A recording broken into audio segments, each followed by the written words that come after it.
I said, "Let's be friends." He looked at me like I just killed something sacred between us. And maybe I did. I don't know what I was expecting. I thought I was being kind. I thought I was letting him down gently. But the look in his eyes told me that what I thought was mercy, he felt as betrayal. Complete, soul-level betrayal. My name's Amina, and this is how one sentence turned me into the villain of someone else's love story. We weren't official. Not really. But we weren't casual either. You know those situationships that feel more real than some actual relationships? That was us. Long phone calls, forehead kisses, inside jokes, good morning texts, all of it. But every time someone asked, we both said the same thing. We're just seeing where it goes. It went. Fast. Deep. Too far for something with no definition.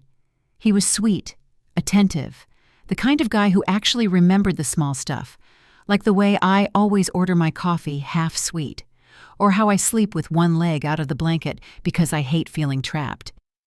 He noticed things other people missed, and I noticed him noticing, and that scared me. Because here's the part I'm not proud of.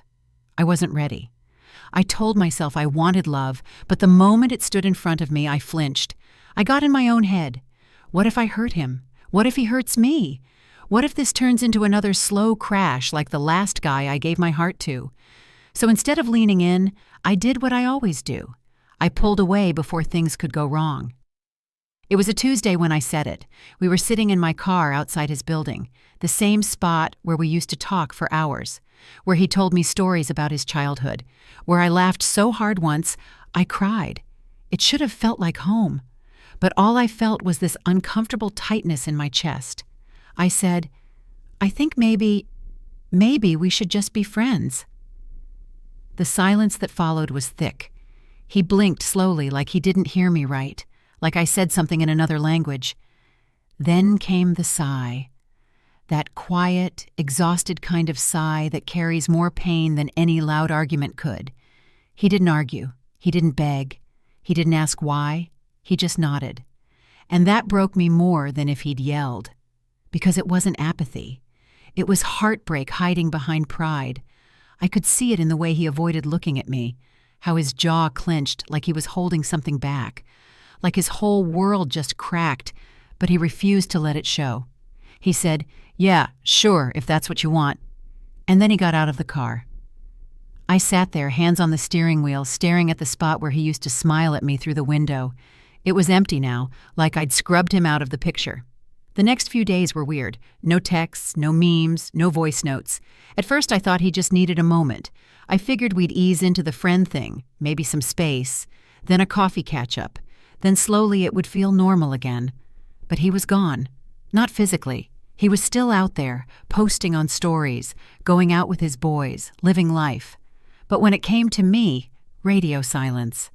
I sent him a, "Hey, just checking in" text, left on read.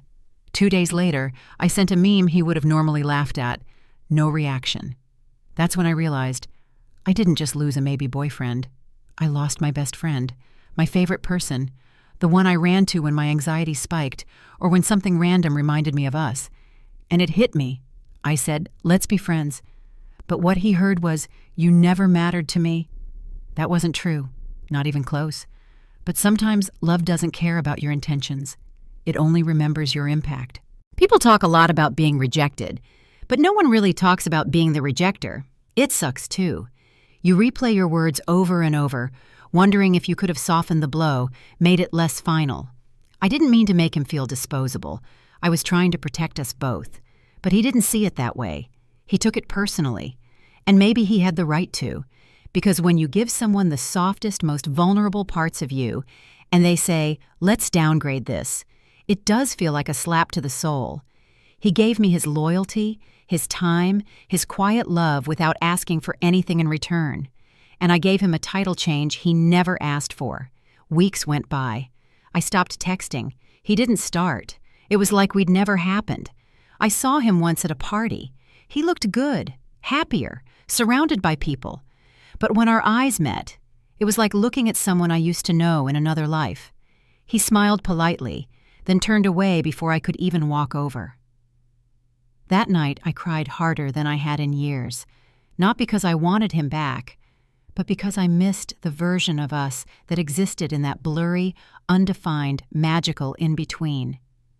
I realized too late that sometimes, let's be friends, isn't a soft landing. It's a cliff dive, because people like him, they don't know how to love halfway. They're either in or they're out, and once they feel discarded, they don't circle back. They heal in silence and build walls where doorways used to be. I said, let's be friends. He heard, you're not enough. And maybe, deep down, I said it because I didn't feel like I was enough. I thought I was saving him from the wreckage I always seem to cause when I get too close. But he didn't need saving. He needed truth. He needed me to either love him fully or leave him kindly, not confuse him with half-truths wrapped in gentle-sounding exits. Now, I don't say, let's be friends, unless I mean it.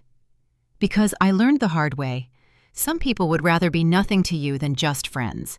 And when you break a heart that soft, sometimes it never looks at you the same way again.